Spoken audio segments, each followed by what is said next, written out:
দোকানের চাউমিন খেতে সবাই ভালোবাসে, তবে বাড়িতে এইভাবে বানিয়ে দেখতে পারেন, একেবারে দোকানের মতনই হবে, দেখতে বা খেতে দুটোই হবে। আর রেসিপিটা শেষ পর্যন্ত দেখার জন্য আপনাদের কাছে অনুরোধ রইল। নমস্কার, আমি রুমি, আপনাদের সবাইকে আবারও একটা দারুণ স্বাদের রেসিপিতে স্বাগত। প্রথমে আমি এখানে একটা চাউমিনের প্যাকেট নিয়েছিলাম। প্যাকেটটা কেটে নিলাম আর কিছুটা পরিমাণ চাউমিন নিয়ে নিলাম। আপনারা আপনাদের পরিমাণ অনুযায়ী নিয়ে নেবেন। এখানে আমি বেশ কিছুটা পরিমাণ নিয়েছি। এবার একটা ছোট্ট বাটি নিয়েছি, তার মধ্যে আমি দিয়ে দিচ্ছি কয়েকটা ডিম। এখানে আমি 4টের মতন ডিম নিয়েছিলাম। অল্প একটু লবণ দিয়ে দিলাম। খুব ভালো করে লবণটা মিশিয়ে নিতে হবে আর ডিমগুলোকে ভালো করে ফেটিয়ে নিতে হবে। খুব ভালো করে ডিমটা ফেটানো হয়ে গেছে। কড়াইতেও জল গরম করে নিয়েছিলাম। এবার গরম জলের মধ্যে আমি দিয়ে দিচ্ছি বেশ কিছুটা পরিমাণ লবণ, আর আমি দিয়ে দিচ্ছি 1 চামচের মতন সাদা তেল। খুব ভালো করে লবণ ও সাদা তেলটা মিশিয়ে নিতে হবে।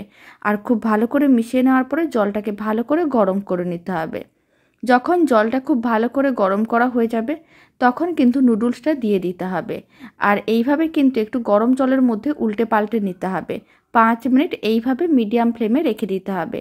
এতে নুডলসটা খুব ভালো করে সেদ্ধ হয়ে যাবে। এখন আমি আপনাদের 5 মিনিট পরে দেখাচ্ছি। আপনারা দেখুন খুব ভালো করে কিন্তু সেদ্ধ হয়ে গেছে। এবার কিন্তু এর মধ্যে দিয়ে দিচ্ছি বেশ কিছুটা পরিমাণ ঠান্ডা জল। তাহলে কি হবে, নুডলস বা চাউমিনগুলো একটার সঙ্গে একটা আটকে যাবে না। খুব ভালো করে জলটা এইভাবে চাউমিনের মধ্যে দিয়ে মিশিয়ে নিতে হবে।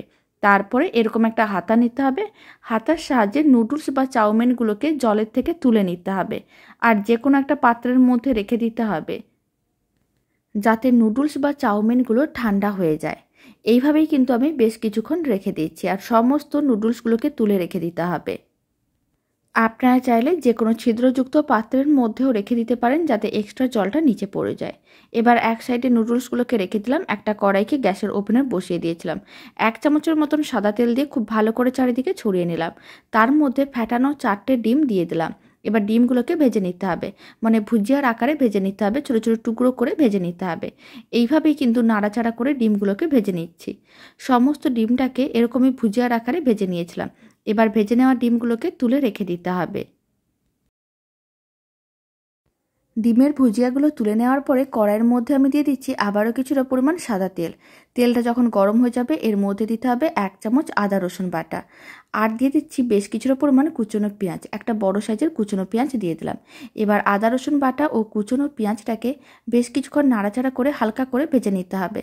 হালকা ভেজে নেওয়ার পরে এখন এর মধ্যে দিয়ে দিচ্ছি কয়েকটা সবজি। গাজর আর ক্যাপসিকাম দিয়েছি, আপনারা চাইলে কুচনো বাঁধাকপিও দিতে পারেন। এখন সামান্য পরিমাণ লবণ দিয়ে দিলাম 1/2 চামচের মতন। সমস্ত কিছু একসঙ্গে ভালো করে মিশিয়ে 3-4 মিনিট মিডিয়াম টু হাই ফ্লেমে নাড়াচাড়া করে ভেজে নিতে হবে। এতে সবজিগুলো একেবারে নরমও হবে না, ক্রাঞ্চি ভাবটাও থাকবে, খেতেও ভালো লাগবে।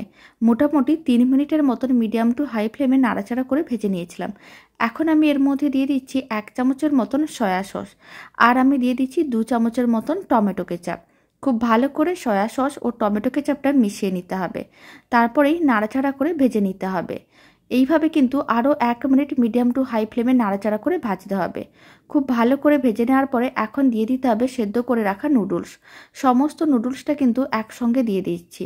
আর নুডলসটা দেওয়ার পরে এর ওপরে ছড়িয়ে দিতে হবে অল্প করে একটু লবণ, মানে স্বাদ অনুযায়ী লবণ দিতে হবে, আর দিতে হবে অল্প করে একটু গোলমরিচের গুঁড়ো। তারপরে এইভাবে 3-4 মিনিট নাড়াচাড়া করে নিতে হবে, যাতে সমস্ত কিছু একসঙ্গে মিশে যায় আর নুডলসগুলো একটু ভাজা ভাজা হয়ে যায়। বাড়িতে এইভাবে একবার রেসিপিটা বানিয়ে দেখতে পারেন। খেতে একেবারে দোকানের মতনই হবে আর বানানো তো একেবারেই সহজ। এইভাবে বানালে আশা করি দোকান থেকে কিনে খাওয়ার প্রয়োজন পড়বে না। এখন আমি ভেজে রাখা সমস্ত ডিমগুলো দিয়ে দিচ্ছি আর একসঙ্গে ভালো করে মিশিয়ে নিতে হবে। তাহলেই রেডি হয়ে যাবে দারুণ স্বাদের নুডলস, যা দোকানের থেকে খেতে অনেক বেশি ভালো হবে।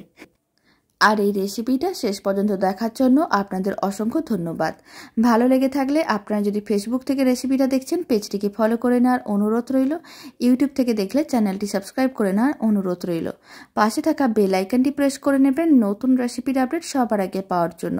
বাড়িতে বানালে কমেন্ট বক্সে জানাতে একেবারেই ভুলবেন না খেয়ে আপনাদের কেমন লাগলো। এবার একটা প্লেট নিয়েছি আর বেশ কিছুটা পরিমাণ চাউমিন আমি প্লেটের মধ্যে সার্ভ করে নিচ্ছি। আর রেসিপিটি আমি এখানে শেষ করছি।